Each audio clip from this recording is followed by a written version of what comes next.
Hi, first off today we've got an updated roundup on the coronavirus job retention scheme as of the 1st of April.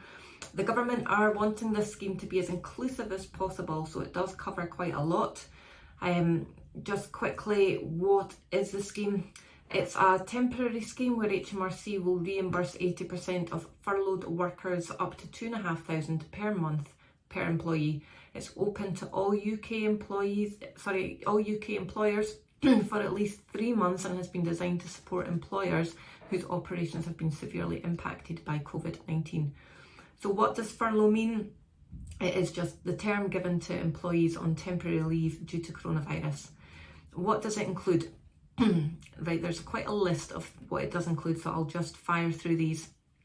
It includes all UK employers operating payroll as at the 28th of February, including businesses, charities, recruitment agencies and public authorities. It includes those on full-time, part-time, agency, varied and zero-hour contracts. It covers employees who were made redundant since the 28th of February if they are rehired by the employer.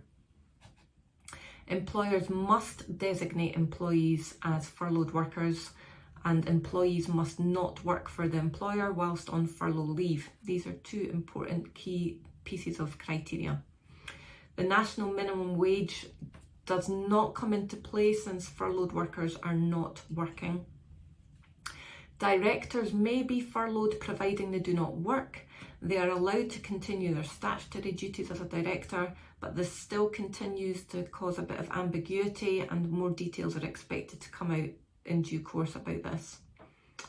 Employers can reclaim the employer's national insurance contribution and employer's pension contribution of 3% when making their claim, meaning effectively the scheme doesn't cost the employer anything. Employers can top up to 100% if they choose to. That's entirely up to the agreement between them and their staff, so check contracts for that. Furloughed leave must be a minimum of 3 weeks, and employers can rotate the furloughed leave amongst employees. So for instance, if they have reduced workload, then they can redistribute the work to keep some staff on and furlough others, but then they can switch that over to make it fair between all the employees. Employers who are shielding in line with public health guidance can be placed on furlough as well.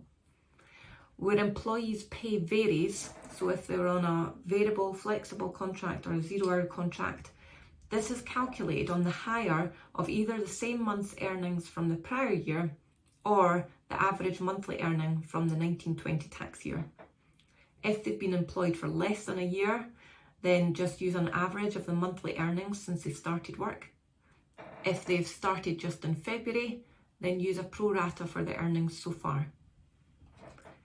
Employers can only submit one claim at least every 3 weeks, and employers must pay the employee all the grant received for their gross pay. No fees can be charged from the money that's been granted to them.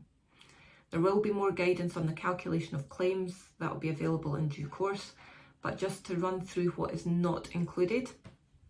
Self-employed workers are not included. Directors' dividends are not included. Where employers receive public funding for staff costs and that funding is continuing, then employers are expected to use that money to continue paying staff in the usual way and therefore not furlough them. This also applies to non-public sector employees who receive public funding for staff costs.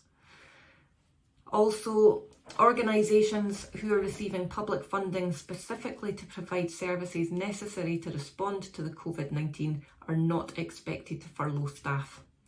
And last of all, employees on unpaid leave cannot be furloughed unless they were placed on unpaid leave after the 28th of February. Hope that clears a few things up. Please download our information pack for all updates and links to the government authority on the scheme. Speak to you soon.